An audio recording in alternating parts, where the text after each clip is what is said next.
Hello students, मैं doctor Kalpana Gupta, department of chemistry, RR government college, Alwar. मैं आपको पहले दो बार दो वीडियोस के थ्रू ऑर्गेनिक रिएक्शन मैकेनिज्म के बारे में जानकारी दे चुकी हूँ। फर्स्ट पार्ट में हमने ऑर्गेनिक रिएक्शन मैकेनिज्म का बेसिक पढ़ा था और कार्बोनियम आयन के बारे में पढ़ा था। आप लोग को शायद समझ में आया होगा। आप लोग उसको दोबारा पढ़ें, बुक से भी पढ़ें, और अगर आपको कोई भी क्वेरी हो तो आप मुझसे पूछ सकते हैं। सेकेंड पार्ट में हमने बचे हुए कार्बोनियम आयन को कवर किया और इलेक्ट्रोफाइल और न्यूक्लियोफाइल के बारे में आपको बताया। आज इस ऑर्गेनिक रिएक्शन मैकेनिज्म के नेक्स्ट पार्ट यानी कि मैं कार्बन आयन के बारे में आपको बताऊंगी। कार्बन आयन क्या होता है? जैसे आपको पहले बताया था, कार्बन आयन इलेक्ट्रोलाइटिक क्लीवेज के थ्रू बनता है। जो आपका मुख्य सबस्ट्रेट या क्रियाकारक यौगिक होता है, उसमें कार्बन और कार्बन से लगे हुए दूसरे परमाणु की विद्युत ऋणता में अगर अंतर है और कार्बन की विद्युत ऋणता अपने पास वाले परमाणु की विद्युत ऋणता से ज़्यादा है, तो बंध के इलेक्ट्रॉन कार्बन की तरफ शिफ्ट हो जाएंगे और जिससे कार्बन पर ऋण आवेश आ जाएगा। तो कार्बन आयन क्या हो गया? Is an ion in which carbon has unshared pair of electron and bears a negative charge, usually with 3 substituent, for a total of 8 valence electron. तो इस तरह से आप देखते हैं कि कार्बन आयन के पास कितने इलेक्ट्रॉन हैं? भारी कक्ष में 8 इलेक्ट्रॉन होते हैं, जिसमें से 3 सहसंयोजक बंध बनाते हैं और एक इसके पास अनशेयर्ड लोन पेयर जिसे हम कह सकते हैं, जिसने कोई बंध नहीं बनाया है, वो इसके पास एक्स्ट्रा रहता है, जिसके कारण ये किसी भी दूसरे परमाणु को या सबस्ट्रेट को इलेक्ट्रॉन दे सकता है और इस कारण ये न्यूक्लियोफाइल की तरह बिहेव करता है। और हम एक तरह से कह सकते हैं कि कार्बन आयन जो है is a conjugate base of carbon acid. तो इस रिएक्शन में आप देख रहे हैं कि एल्केन है और इस तरह से H निकल गया, क्योंकि H की विद्युत ऋणता कम है, कार्बन की ज़्यादा है, तो बंध के इलेक्ट्रॉन कार्बन की तरफ मूव हो गए और कार्बन पर नेगेटिव चार्ज आ गया।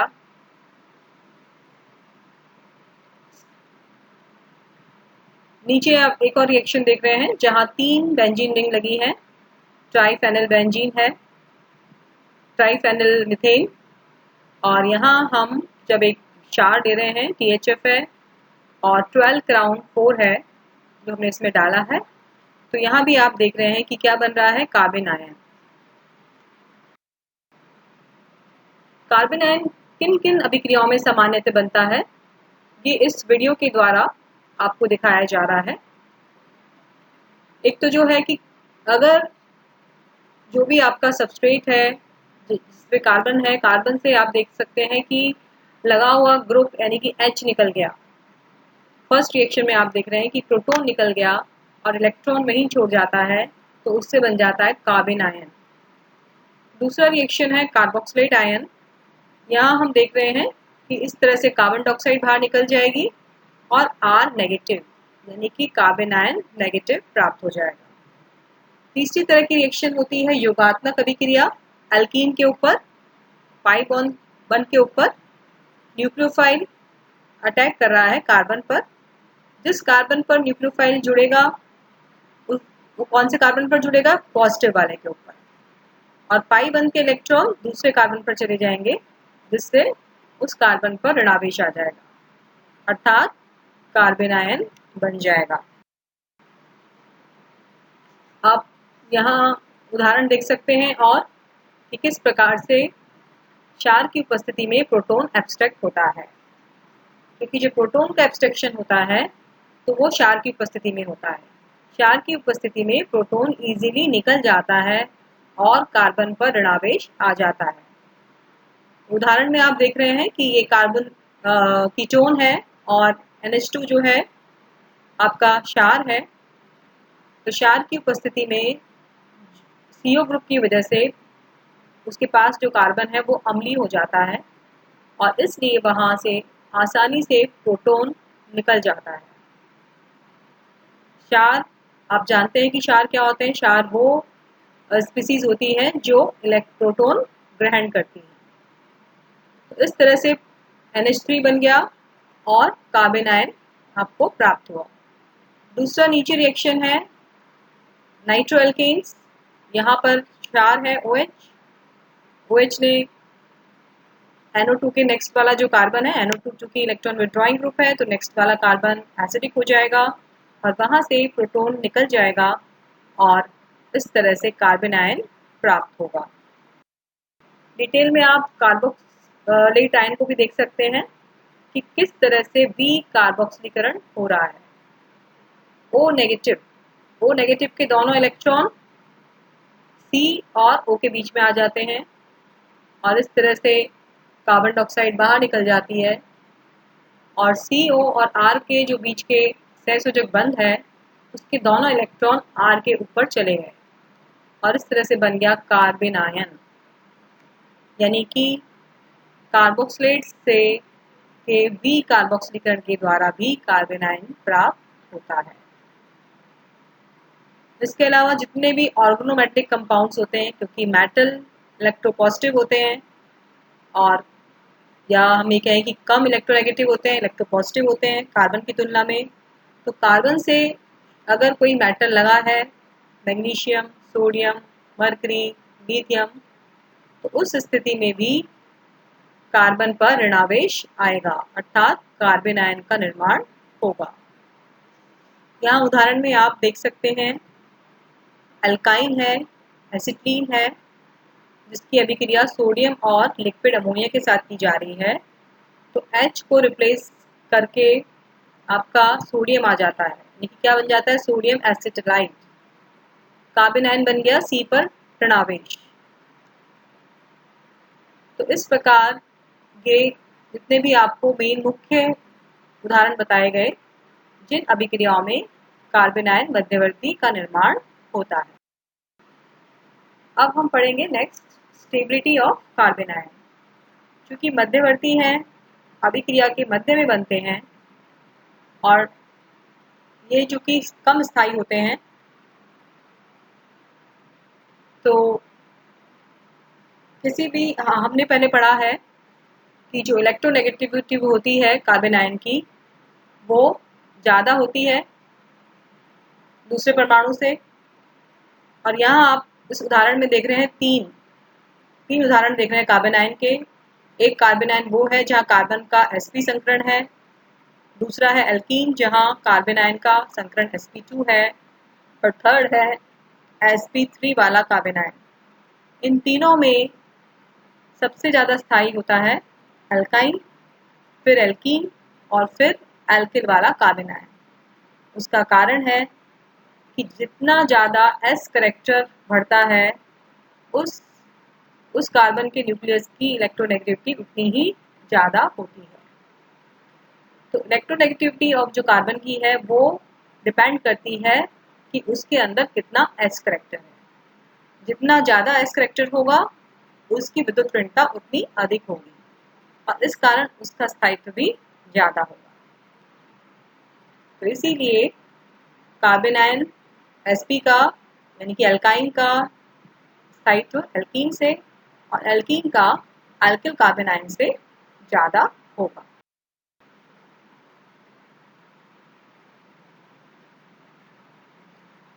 अब जैसे कि हम कार्बोनियम में भी पढ़ा था कि 3 प्रकार के कार्बोनियम आयन होते हैं, उसी तरह से कार्बन आयन भी 3 प्रकार का होता है, प्राइमरी, सेकेंडरी और टर्शियरी। जिस कार्बन पर ऋण आवेश है, अगर उससे एक कार्बन न्यूक्लियस लगा है तो वो प्राइमरी कार्बन आयन कहलाएगा। जिस कार्बन पर ऋण आवेश है, अगर उससे 2 कार्बन न्यूक्लियस जुड़े होंगे तो वो सेकेंडरी कार्बन आयन कहलाएगा।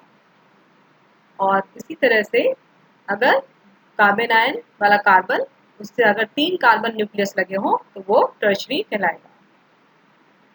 यहाँ आप कार्बोनियम आयन के विपरीत ऑर्डर देख रहे हैं कि प्राइमरी कार्बोनियम आयन सेकेंडरी से ज़्यादा स्थायी है और सेकेंडरी टर्शरी से।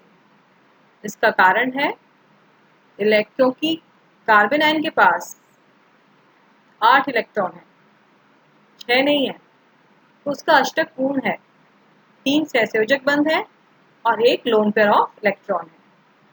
तो अगर हम कार्बन आयन से कोई समूह लगाते हैं जो इलेक्ट्रॉन रिलीजिंग ग्रुप है, अर्थात प्लस आई वाला समूह लगाते हैं, जैसे कि एल्किल समूह, तो वो कार्बन आयन की स्टेबिलिटी को कम करेगा, क्योंकि वो इलेक्ट्रॉन देगा। कार्बन को क्या देगा? वो इलेक्ट्रॉन देगा, तो ऋण आवेश को फैलाएगा नहीं, उसको कंसंट्रेट करेगा। इसलिए जितने ज्यादा एल्किल समूह लगे होंगे उतने ही ज्यादा वो इलेक्ट्रॉन उसको और ज्यादा इलेक्ट्रॉन डेंसिटी बढ़ाएंगे। तो इंडक्टिव इफेक्ट जैसे जैसे बढ़ेगा, जैसे जैसे एल्किल समूह की संख्या कार्बन आयन में बढ़ेगी, नेगेटिव चार्ज डेंसिटी कार्बन पर बढ़ेगी और इसलिए स्थायित्व कम होता जाएगा। तो प्राइमरी में एक ही एल्किल समूह है, सेकेंडरी में 2 है और टर्शरी में 3। इसलिए सबसे अधिक जैसे जैसे एल्किल समूह बढ़ते जाएगा, स्थायित्व कम होता जाएगा। आई थिंक आपको समझ में आ गया होगा कि कार्बोनियम आयन और कार्बन आयन की स्टेबिलिटी में ये जो फर्क है वो क्यों है। और अगर हम कार्बन आयन से कोई ऐसा समूह लगा दें जैसे साइनाइड, NO2, जो कि कैसे समूह हैं? इलेक्ट्रॉन खींचते हैं। ये जिस परमाणु से जुड़े होंगे उससे इलेक्ट्रॉन खींचेंगे, अर्थात उस पर इलेक्ट्रॉन घनत्व को कम करेंगे, जिन्हें हम कहते हैं इलेक्ट्रॉन विथड्रॉइंग ग्रुप या -I इफेक्ट। उसके कारण से कार्बन का ऋण आवेश फैलेगा, कार्बन पर नेगेटिव चार्ज कम होगा, फैलेगा, अर्थात स्थायित्व बढ़ेगा। इलेक्ट्रॉन रिलीजिंग ग्रुप, जैसे मैंने पहले बताया, मैं फिर रिपीट कर रही हूँ, वो कार्बन आयन को जितने ज़्यादा इलेक्ट्रॉन रिलीजिंग ग्रुप लगे होंगे वो कार्बन आयन को लेस स्टेबल करेंगे, क्योंकि वो कार्बन आयन पर इलेक्ट्रॉन घनत्व बढ़ाएंगे। तो इसलिए ऐसा समूह जो कार्बन के इलेक्ट्रॉन डेंसिटी को कम करे वो कार्बन आयन की स्टेबिलिटी बढ़ाएगा, और जो उसके नेगेटिव चार्ज को बढ़ने से नेगेटिव चार्ज को बढ़ाए वो उसकी स्टेबिलिटी को कम करेगा। इसलिए प्राइमरी कार्बोनियम आयन ज़्यादा स्थायी है, सेकेंडरी उससे कम और टर्शरी सबसे कम स्थायी होता है। अब आता है रेजोनेंस। रेजोनेंस, जैसे मैंने आपको पहले बताया, रेजोनेंस के द्वारा चार्ज का वितरण होता है, चार्ज डीलोकेलाइज्ड होता है। हमारा जो भी कार्बन है उसका उस पर जो भी चार्ज हो, चाहे पॉजिटिव हो चाहे नेगेटिव हो, अगर वो एक कार्बन से दूसरे कार्बन पर फैलता है, अर्थात डीलोकेलाइज होता है, डिफ्यूज होता है, बजाय एक मॉलिक्यूल या एक एटम पर न रहकर दूसरे एटम पर अगर वो फैलता है, तो उससे उस मध्यवर्ती का या स्पीसीज का स्थायित्व बढ़ता है। इसको हम कहते हैं इसे हम कहते हैं रेजोनेंस। रेजोनेंस के लिए मैंने आपको पहले कंडीशन बताई थी कि जब धन आवेश या ऋण आवेश पाई बंध के कंजुगेशन में होता है तो उस स्थिति में अनुनाद संभव होता है। यहाँ आप बेंजाइलिक कार्बन आयन देख रहे हैं। पहला स्ट्रक्चर देखें, जहाँ बेंजाइलिक कार्बन पर ऋणावेश है, चूंकि भारी कक्ष में 2 लोन पेयर हैं, तो ये दोनों लोन पेयर सिंगल बॉन्ड की तरफ मूव करेंगे, जिससे कार्बन और बेंजीन का जो फर्स्ट कार्बन है उनके बीच में डबल बॉन्ड आ जाएगा। और चूंकि कार्बन की संयोजकता 5 नहीं हो सकती कभी भी, इसलिए जो नेक्स्ट कार्बन है जहाँ पाई बॉन्ड है वहां से दोनों इलेक्ट्रॉन ऑर्थो वाले कार्बन पर आ जाएंगे, जैसा कि आप सेकेंड स्ट्रक्चर में देख रहे हैं। और इस प्रकार से स्ट्रक्चर बन गई CH2 double bond benzene ring और ऑर्थो पर नेगेटिव चार्ज। अब आपने देखा कि किस प्रकार से जो बाहर बेंजीन के बाहर नेगेटिव चार्ज था वो अब बेंजीन रिंग के अंदर ऑर्थो पोजीशन पर डीलोकेलाइज हो गया। अब ये ऋणावेश फिर दूसरा जो पाई बंध है बेंजीन रिंग का उसके साथ संयुग्मन में है, इसलिए फिर इलेक्ट्रॉन मूव करेंगे। कार्बन आयन के इलेक्ट्रॉन सिंगल बॉन्ड की तरफ मूव करेंगे तो पाई के इलेक्ट्रॉन आगे सिंगल बॉन्ड कार्बन पर मूव करेंगे, जिससे थर्ड स्ट्रक्चर आप देखें ध्यान से, जिससे थर्ड स्ट्रक्चर में पैरा पोजीशन के ऊपर ऋणावेश आ गया। और जो कार्बन आयन का ऑर्थो पे जो ऋणावेश था उसने क्या बना लिया, पाई बॉन्ड। तो इस प्रकार से वापस दो पाई बॉन्ड बेंजीन रिंग में बन गए और ऑर्थो से ऋण आवेश पैरा पोजीशन पर आ गया। फिर ये पैरा पोजीशन पर जो नेगेटिव चार्ज है वो फिर तीसरा जो डबल बॉन्ड है बेंजीन रिंग का उसके साथ संयुग्मन में है, इस पर इलेक्ट्रॉन मूव होंगे। पैरा पोजीशन से इलेक्ट्रॉन सिंगल बॉन्ड की तरफ मूव होंगे और जो पाई बंध के इलेक्ट्रॉन हैं वो ऑर्थो कार्बन पर चले जाएंगे, जिससे कि फोर्थ स्ट्रक्चर आप देख रहे हैं वो आ जाएगी। और इस प्रकार से कार्बन आयन का जो ऋण आवेश था वो पूरे बेंजीन के ऊपर डीलोकेलाइज हो गया। इस प्रकार से स्ट्रक्चर हमारी स्टेबल हो जाएगी। तो जितना ज़्यादा चार्ज डीलोकेलाइज या फैलेगा उतना ही ज़्यादा स्ट्रक्चर स्टेबल होगा। या हम ये कह सकते हैं कि किसी भी यौगिक के लिए जितने ज़्यादा अनुनादित संरचनाएं बनेंगी वो यौगिक या मध्यवर्ती उतना ही स्थायित्व प्राप्त करेगा। स्थायित्व और क्रियाशीलता दोनों एक दूसरे के विपरीत होते हैं। जो यौगिक अनस्टेबल होता है वो उतना ही क्रियाशील होता है, और अगर यौगिक स्थायित्व प्राप्त करता है, अगर उसका स्थायित्व बढ़ता है तो क्रियाशीलता घटती है। अब नेक्स्ट हम पढ़ेंगे कार्बन आयन का स्ट्रक्चर। कार्बन आयन में आप नीचे देख रहे हैं टेट्राहेड्रल स्ट्रक्चर होता है, 3 सहसंयोजक बंध है, एक हाइड्रोजन तीनों पे लगा है और एक इसके पास sp3 कक्षक होता है जिसमें कि ये लोन पेयर ऑफ इलेक्ट्रॉन रहता है।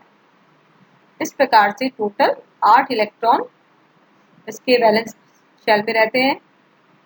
बॉन्ड एंगल जो sp3 का होता है 109.28, ज्यामिति टेट्राहेड्रल है और ये लोन पेयर किसी दूसरे यौगिक को देकर बंध बनाता है और न्यूक्लियोफाइल की तरह एक्ट करता है। अब नेक्स्ट है reactions of carbon ion. Carbon ion बनने के बाद किस तरह से रिएक्शन करेगा, किन यौगिकों के साथ रिएक्शन करेगा। आप रिएक्शन ऑफ कार्बन आयन में देख सकते हैं कि कार्बन आयन CO जो बॉन्ड है कार्बोनिल का CO में, क्योंकि ऑक्सीजन की विद्युत ऋणता कार्बन से अधिक होती है इसलिए कार्बन पर आंशिक धनावेश आता है और ऑक्सीजन पर आंशिक ऋणावेश।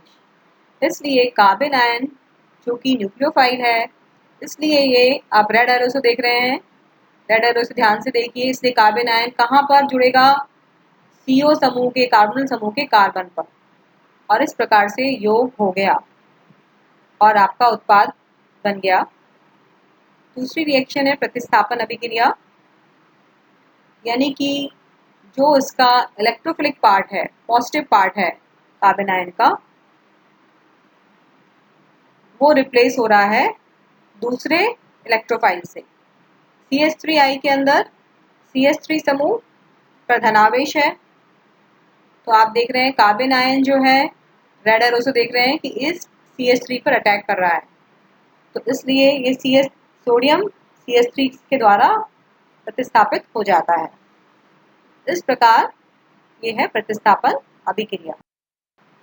इसी प्रकार कार्बन आयन बहुत सारे रिएक्शंस दिखाता है जो आप अभी जब आगे चैप्टर्स पढ़ेंगे, एल्कीन, अल्कोहल्स आदि, तो ये एज ए न्यूक्लियोफाइल की तरह काम करता है और ये कुछ नेम रिएक्शंस हैं जिनमें ये बनता है, जैसे है alpha halogenation of ketones, aldehyde ketones में जो न्यूक्लियोफिलिक एडिशन होता है वो कार्बन आयन मध्यवर्ती के द्वारा होता है। कुछ नेम रिएक्शन है, एल्डोल रिएक्शन है, वो भी कार्बन आयन के द्वारा ही होती है। अल्कोहल का सिंथेसिस होता है गिग्नार्ड अभिकर्मक के माध्यम से, उस अभिक्रिया में भी कार्बन आयन मध्यवर्ती बनता है। एल्कीन के अंदर एक विटिंग रिएक्शन होती है, उसमें भी कार्बन आयन मध्यवर्ती के रूप में बनता है। इसके अलावा एस्टर्स एसिड क्लोराइड्स में न्यूक्लियोफिलिक एसाइल सब्स्टिट्यूशन होता है, यहाँ पर भी कार्बन आयन मध्यवर्ती के रूप में बनेगा। इसके अलावा क्लेजियन अभिक्रिया है जहाँ पर कार्बन आयन के द्वारा ही क्रियाविधि होती है। इसके साथ ही आज का हमारा सेशन खत्म होता है। नेक्स्ट टॉपिक हम आगे डिस्कस करेंगे। Thank you.